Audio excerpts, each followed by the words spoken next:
Congress. I want to play for you a clip of what one billionaire had to say about this, Warren Buffett.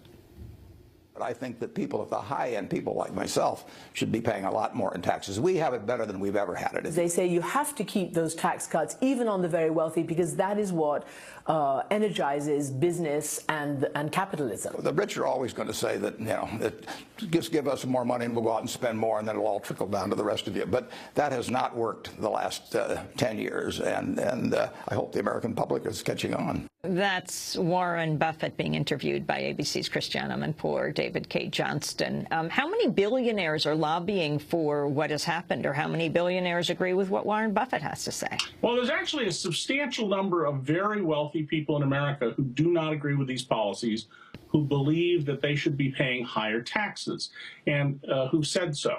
Buffett is probably at the far end of that, and I'm somebody who's been very, very critical of Buffett for the huge advantages he takes of the tax system in his efforts to pocket taxes that people are forced to pay to some of his companies because they're monopolies. But there is significant disagreement among the wealthiest in this country. What you have is a small segment of people, the Koch brothers, the Mars family, the family that owns Coors Beer, or used to own Coors Beer, that group of people who've been funding their ideological belief, and basically they want the benefits of being in America without sharing the burdens and without following the ancient conservative principle, 2,500 years old. And remember that most of them who oppose these policies say they're conservatives, that the greater the gain you manage to achieve, the greater the share of your income you should pay so that your society will continue. Finally, David Cay Johnston, can you talk about the significance of the long-term capital gains and dividend tax rates remaining at 15% next year? Well, in theory, the theory is that these low rates encourage investment. The problem is two things. One, a great deal of this investment is going overseas because you can hire people in China for a week for what they would cost you in America for an hour, which is driving down the wages of Americans in many occupations, not just those that are going overseas. But secondly, and here's the problem that's getting no public debate, Amy, if you lower the tax rate and allow people to withdraw capital from their businesses through dividends to 15%, there are a lot of people who are going to say, be nice to have a third mansion or a second jet if they're further up the feeding chain, or a $100 million oil painting. And when you withdraw from the business, you're destroying jobs.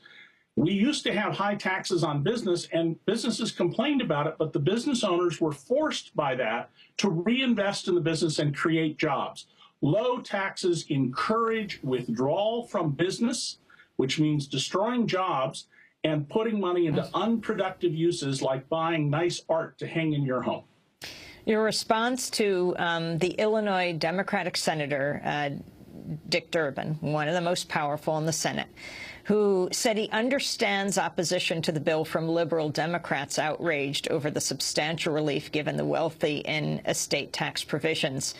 He said, in the spirit of the season, it does say, God bless Tiny Tim and Donald Trump.